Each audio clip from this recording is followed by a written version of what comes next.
Веселин Костадинов подреди изложба живопис в галерия Академика на Икономическия университет Варна. Жената е безкрайно вдъхновение за художника. С тези думи той посрещна публиката по време на откриването. Костадинов живее и работи във Варна. Автор е на скулптурата на архитект Дапко Дапков пред бившия хотел Мусала, на скулптурата Разходка в центъра на града, на пластиката Младост пред бившия вече Дом Младост. Радост, надежда и хармония излъчват картините на Веселин Костадинов, подредени в изложба в галерия Академика в Икономическия университет. Картини, върху които художникът, изкушен от малкия формат, е работил последните 5 години. Това е едно голямо изкушение, защото малкият формат е нещо много лично. Аз ги правя за себе си, но реших, че е време да ги покажа.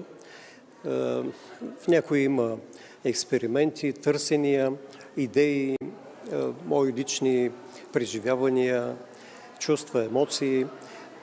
Малкият формат е една легенда, която идва от малките холандци. Аз реших да се отъркам малко в тях и да направя една серия с малки формати. Това е нещо много лично. Мога да направя, не да мисля за голямото, за оценка на публиката. Тези неща едва ли не се правят за себе си, за мене.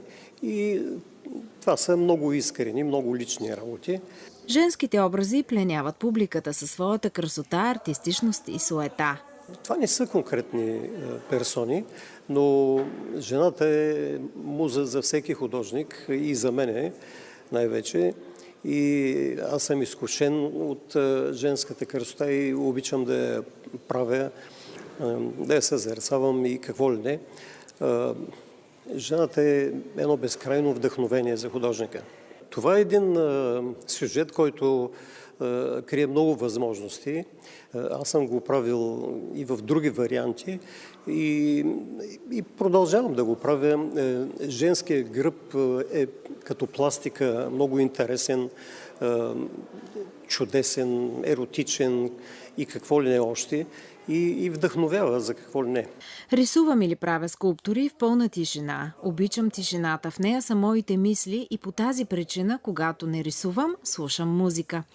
Така се раждат и музикантите на платната, които със своето вдъхновение изпълниха пространството на галерия Академика, където ще останат за няколко седмици.